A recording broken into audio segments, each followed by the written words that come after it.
going to go through how I'm doing my changeover to the new EC5's compared to the old EC5's.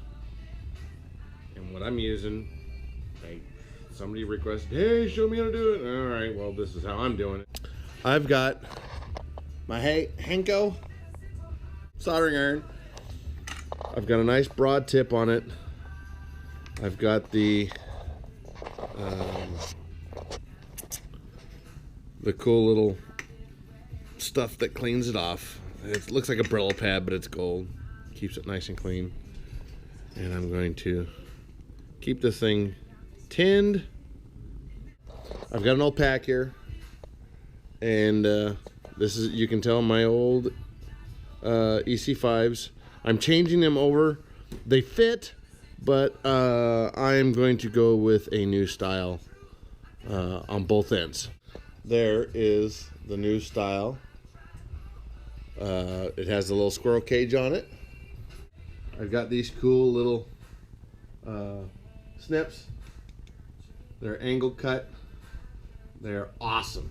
I have all of my connectors over here in my box, all the new ones. Then I made up this little holder thing so you can, you know, hold your stuff. And the wood doesn't draw a lot of heat out, so it doesn't take too long to. I'm always starting with the red side on here, the positive side, and I'm only working one side at a time. That way I don't short anything out. And so I clipped it off, and you can see it there, and I'm just going to cut off maybe 1/4 of an inch. And I've got, these are my wire strippers, and don't go down so far that you're cutting wires. So I've got my soldering iron here, some fresh tin always, and what I'm going to do right now is I'm just going to pre-tin the end on this side.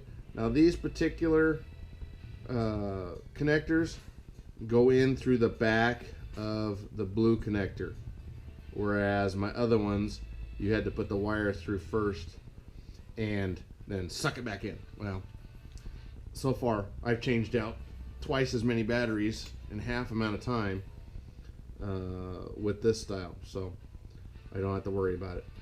So I'm pre-tinning. Things are huge. They're made for 8-gauge wire. They're wide, really wide. So what I'm doing is I'm filling up that end with solder, and so it's got plenty in there. You want to make a good solder connection. You almost want some solder coming out around the edges when you do this. So I'm going to take the end that I pre-tinned already, I'm going to reheat it again till it melts down in there, and then I'm going to stuff it down in there while it's heating. And I happen to get enough down in there. There's a little bit coming out. I'm using this to actually cool off the new connector, so it kind of solidifies a little quicker. You can see down in there, there's solder coming out around the edge, and there's none down in this little edge that's right there. I made a special tool for tapping this thing in, and when you're looking at your connectors as to whether or not they go in through the back or through the front, there's a little angled spot right there on the connector, and if that angle is going that way, then you know it goes in through the back. If the angle is going this way on the connector, then you know it's got to go, you got to actually put the connector on, solder it on, and then suck it back on there. It's a old screwdriver that I've kind of modified to a sharp, semi-sharp point. It's blunt, but it's kind of sharp to get down in there.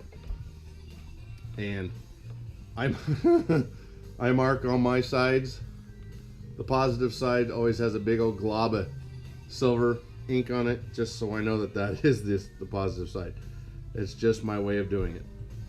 So now I can take this and I can set it on there, and you can kind of see it I'm putting it right on the connector side of it. A couple little taps, and it's seated down in there. So there we go. There's one side, and we're safe because nothing can make contact. We're doing batteries one at a time. Now I come over here and I cut these off flush because I don't want to take off a whole lot of wire. So you can see there's hardly any wire left. That's what's nice about these little diagonal cutters. They cut nice and flush. Get you a good pair. These were like $4, $5. Thanks, Chris. Now I need to go buy a dozen more. Once again, cutting off about 1/4 inch on the wire. I'm gonna pre-tin it. Pre-tin the soldering iron. If it gets all clogged up, use the stuff to clean it off. Pre-tin it again. Keeping it clean. That is the whole trick to this whole game, is keeping the solder clean. Heat it up from one side, just like they always say. Make sure there's enough solder to flow down in there. Alright, so there we go. Try to keep from touching your connector because it will melt. Get it all nice and heated up, same temperature. Shove that bitch down in there. Keep it all nice and hot. Once you remove the heat, try not to move.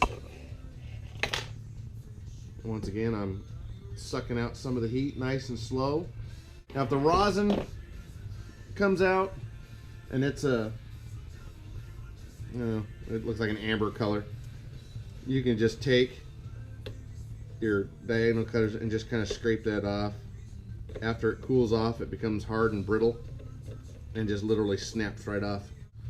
Let the wire find its neutral position, whichever it's gonna sit. That way you're not all twisted up in there. Put the special little tool on here. A couple of quick taps. You'll know when it seats because you can feel it. And the final test, I have my handy dandy little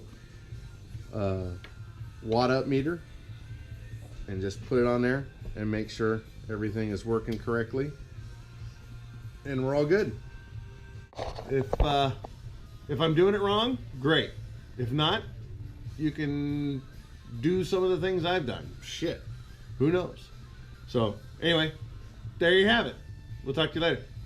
Come to Scale Palooza, August 4th, 5th, and 6th in Lacey, Olympia, Washington. Later.